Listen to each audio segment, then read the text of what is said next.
আমার শহীদ কাকা গান করলো একটি গুরু ধারার গান।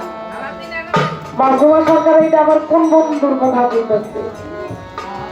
বন্ধু হইতে পারে আমার একজন বাবাজি আমাকে অনেক অনেক টাকার মাধ্যমে দোয়া করে।